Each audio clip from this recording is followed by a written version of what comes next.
Hello everyone, they are Chanyeok-son, Jae-young-jo, and I am Wang-kyu Choi.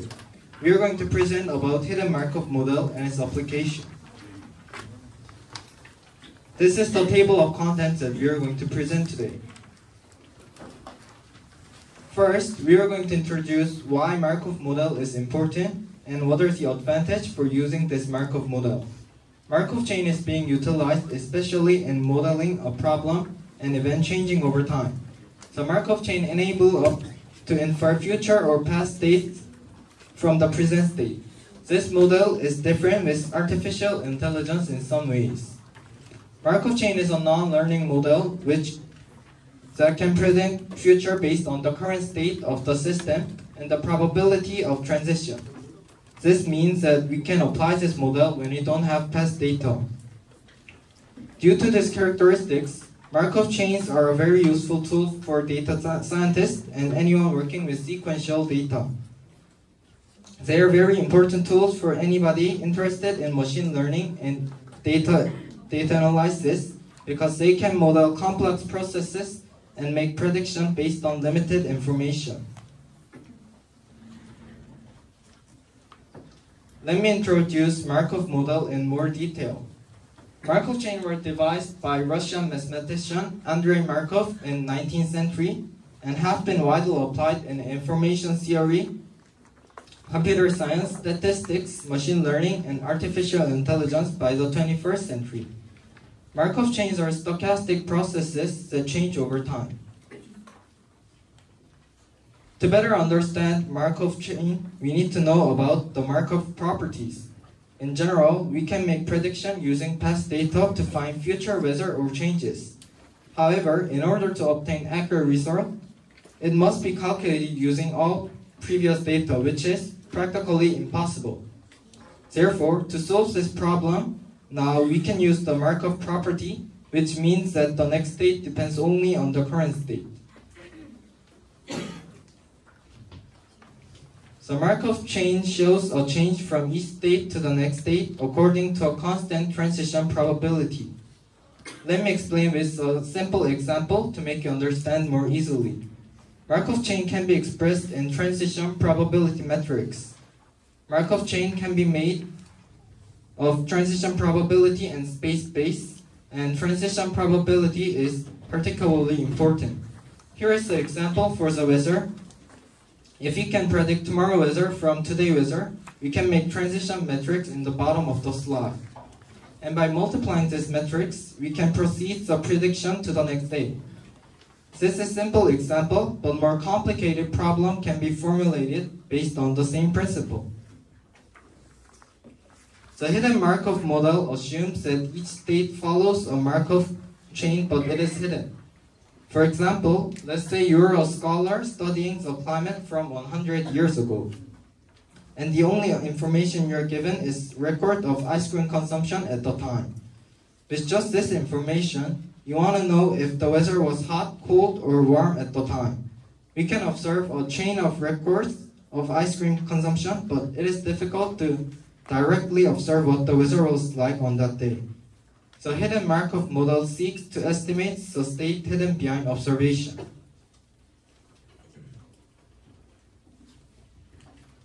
Then, let's learn how to calculate the hidden Markov chain using the picturable. First, let's calculate the probability of occurrence. When ice cream 3,1,3 is observed and the hidden model is as shown in the picturable, what is the probability of sequence of coming up? The probability of eating one ice cream when the weather is hot is 0.2. However, the probability that the second day will be hot after the previous day is 0.6. So, you must multiply this to calculate that of the second day. Since the hidden model is assumed to follow a Markov chain, only the previous day state is considered when calculating the state probability. Therefore, it can be calculated as follows.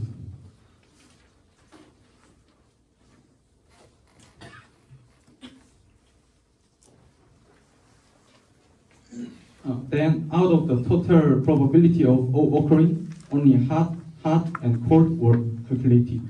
So all cases of O, which are a combination of the two weather conditions must be calculated. However,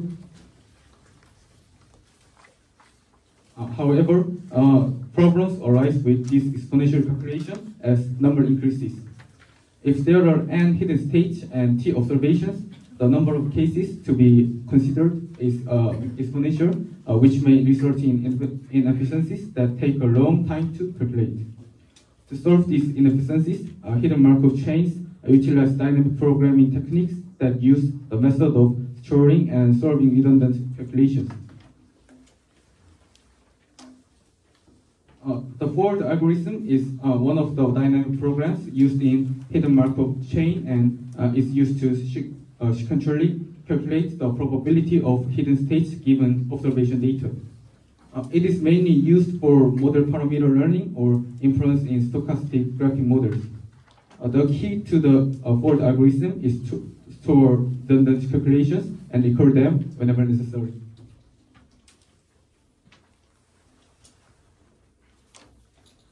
For example, when calculating alpha 2, 1, the calculation results of the previous step, alpha 1, 1 and alpha 1, 2 are used, and its efficiency becomes clear even if the data becomes slightly larger. In the jth state, the probability alpha of O1 to OT appearing in is defined as follows. As shown in the formula, to calculate the tth probability, we take stored t-1's emission probability and calculate it. Next, the Viterbi algorithm is a type of dynamic programming to find the most likely sequence of hidden states. Using this Viterbi algorithm, we can find the sequence Q of the most probable hidden state given the model lambda and the observation sequence O. This is called decoding, and it is a problem that touches on the fundamental purpose of creating hidden Markov model.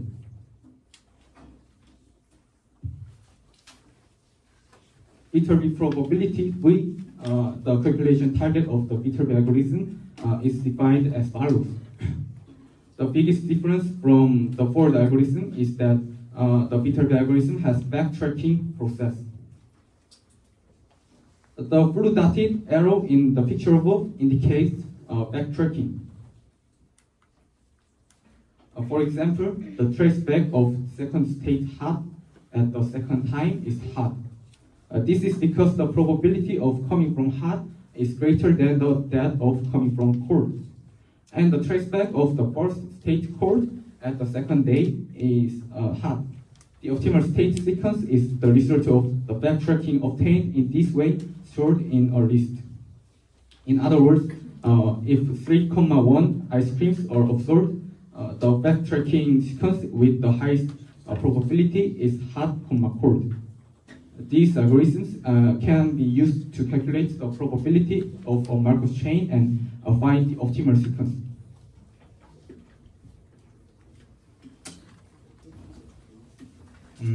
Next, I'm going to explain about Markov chains in natural language processing.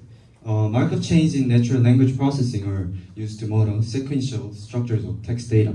The model considers each word to be continuous over time and assumes that each state depends only on the previous state. The model can perform various natural language processes such as sentence generation, automatic summary, inspection, and emotional analysis.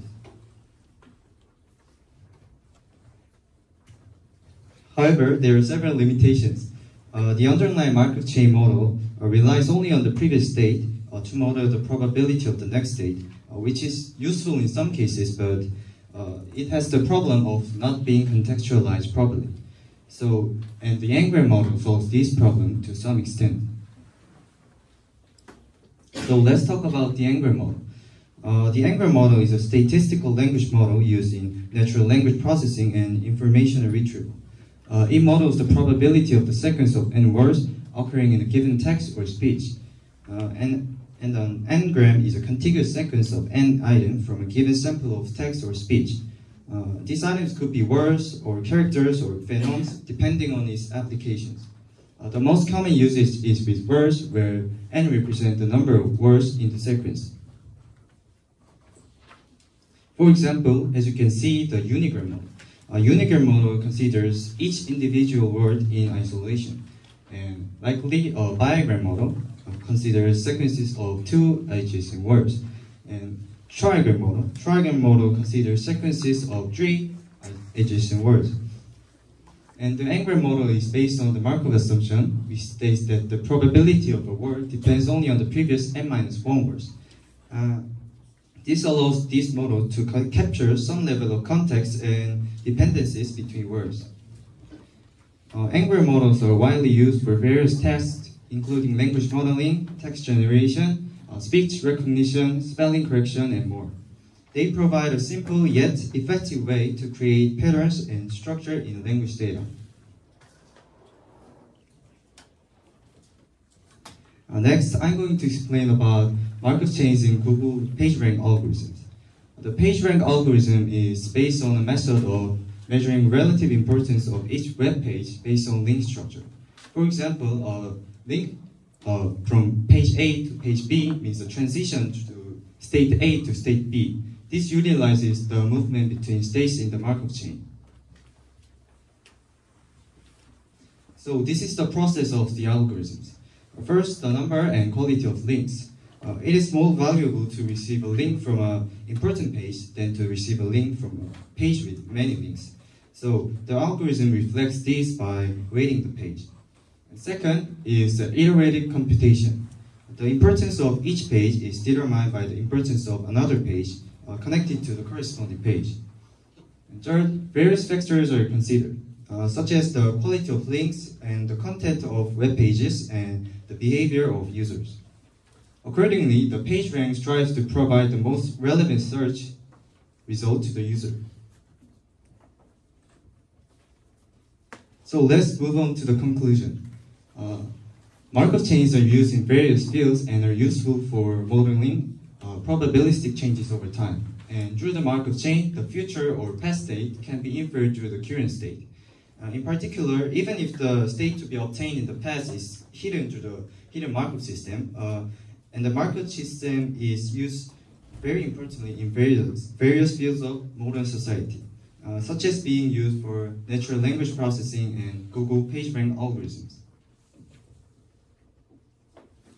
That's all for the presentation we prepared, and thank you for listening.